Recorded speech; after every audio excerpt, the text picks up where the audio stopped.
नमस्कार. कायदेशीर माहिती देणाऱ्या माझ्या YouTube चॅनलमध्ये तुमचं स्वागत आहे. आणि आजचा विषय अनेकांना जिव्हाळ्याचा असा विषय, तो म्हणजे चॅरिटेबल ट्रस्ट मधल्या निवडणुका. आता तुम्ही म्हणाल, अरे आमच्या इथे अनेक वर्ष इलेक्शनच झाली नाही, निवडणूकच होत नाही. आनंद आहे. अर्थात वेगळ्या अर्थाने बघायला गेलं तर ती धोक्याची घंटा आहे. कारण ज्या वेळेला निवडणूक होत नाही त्यावेळेला एक प्रकारचं तुमच्या संस्थेमध्ये चैतन्य एक प्रकारचं कमी होतं, आन्सरेबिलिटी कमी होते. ज्या वेळेला निवडणुका होतात त्यावेळेला प्रत्येकाला स्वतः काय काम केलंय किंवा काम करू इच्छित याची आन्सरेबिलिटी जाते. आता पहिला भाग, आपण निवडणुका होत आहेत तर त्याकरताचे काय काय स्टेप्स आहेत ते बघूया. पहिली गोष्ट म्हणजे प्रत्येक ट्रस्ट स्वतःचा एक ट्रस्टीड असतो आणि त्या ट्रस्टीड मध्ये संस्थेत किती मुदतीनंतर निवडणुका घ्यायच्या असतात त्या दिल्या असतात. काही जणांकडे 3 वर्षांनी, काही जणांकडे दरवर्षी, काही जणांकडे 5 वर्षांनी. जी तुमच्या ट्रस्टमध्ये निवडणूक दिलेली आहे त्यानुसार तुम्हाला निवडणूक घ्यावी लागते. निवडणूक ज्या वेळेला समजा 2031 मार्चला तुमचं अगोदरची निवडणूक झालेली असेल आणि हे 31 मार्चला संपत असेल तर 31 मार्चला घ्या किंवा त्याच्या जरा अलीकडे किंवा पलीकडे तुम्ही घेऊ शकता. साधारणतः सगळेजण रविवार बघून सोयीस्कर तारीख बघून इलेक्शन घेत असतात. आता ज्या वेळेला निवडून आलेली जी समिती असते ती समिती साधारणतः निवडणुकीचा संपूर्ण ढाचा तयार करत असते. आता ढाच्यामध्ये साधारणतः एक निवडणुकीची समिती असते. आता धरून चला की ड्युएल पद्धतीची म्हणजे दर 6 जण म्हणजे आता 12 जणांची कमिटी आहे, त्यातले दर 2 वर्षानंतर 6 जण रिटायर होत आहेत. तर अशा प्रकारात काही ठिकाणी दरवर्षी 5-5 रिटायर होतात, 15तले 5च रिटायर होतात. म्हणजे त्या ह्याच्यात होतं असं ना की कंटिन्युइंग मेंबर असतात आणि रिटायरिंग मेंबर असतात, म्हणजे राज्यसभेच्या स्टाईलमध्ये. अशा वेळेला जे रेग्युलर मेंबर आहेत, जे रिटायर नाही आहेत, त्यांच्यात ते एक कमिटी करता येते आणि ती कमिटी साधारणतः इलेक्शनचं ऑब्झर्वेशन करते. मात्र काही ठिकाणी संपूर्णच अख्खीच्या अख्खी कार्यकारिणीची निवडणूक असते. मग अशा वेळेला मात्र त्रयस्थ व्यक्तीला एक निवडणूक अधिकारी म्हणून त्याला नेमणूक केली जाते आणि तो साधारणतः त्या निवडणुकीचं संचालन करतो, तो निवडणुकीवरती ऑब्झर्वेशन करतो. आता मतदारांची यादी ही जी रेग्युलर समिती आहे, कार्यरत असलेली समिती, ती पहिल्यांदा ती मतदारांच्या यादीला पुष्टी देते, जाहीर केली जाते आणि मग जे मतदार असतात त्या मतदारांमधनच व्यक्ती निवडणुकीला उभ्या राहू शकतो, हे डोक्यात राहू नये. आता निवडणुकीची घोषणा जी केली जाते त्या निवडणुकीच्या घोषणेच्या फॉर्ममध्ये काय काय असलं पाहिजे.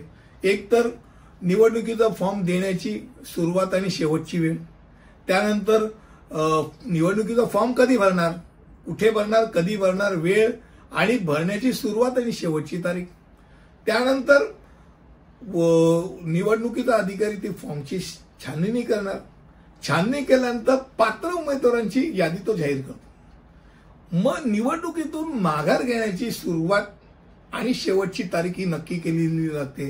म्हणजे लोक चर्चा करतात, कोण बाबा काही एकमेकांना सेटलमेंट म्हणून काही मागे घेता येत आहे का हे पाहिलं जातं. आणि सरते शेवटी ज्या वेळेला निवडणुकीची माघारीची शेवटची तारीख संपते त्या उमेदवारांची अंतिम यादी नक्की होते.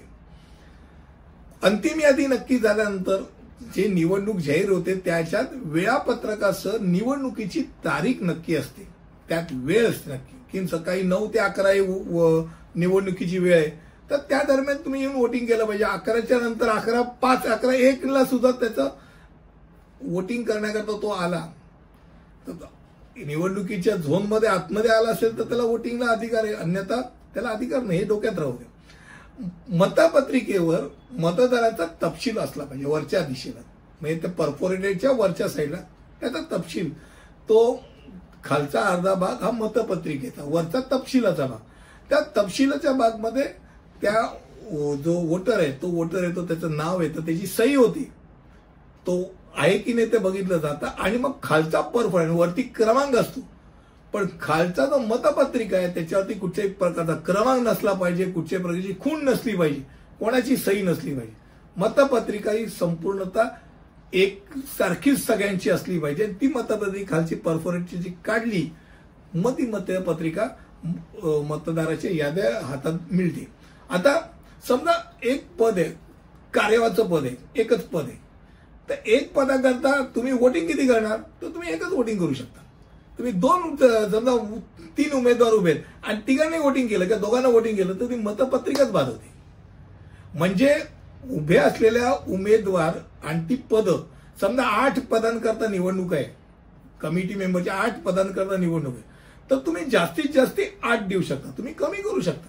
जर काही संस्थांमध्ये त्यालाही बंद नसतं, जेवढी पद आहेत तेवढंच वोटिंग केलं पाहिजे असं कंपल्शन बऱ्याच ठिकाणी नसतं. तर तिथे काय असतं, जास्तीत जास्त किती, तर पदाने एवढं तुम्ही इलेक्शन करू शकता. म्हणजे 8 उमेदवार आहेत, 8 पद आहेत, तर 8 जणांना वोटिंग करू शकता, 7 जणांना करू शकता, एकालाही वोटिंग करून पण बाहेर शकतो. पण 9 जणांना वोटिंग नाही करू शकत, वोट इनव्हॅलिड आहे.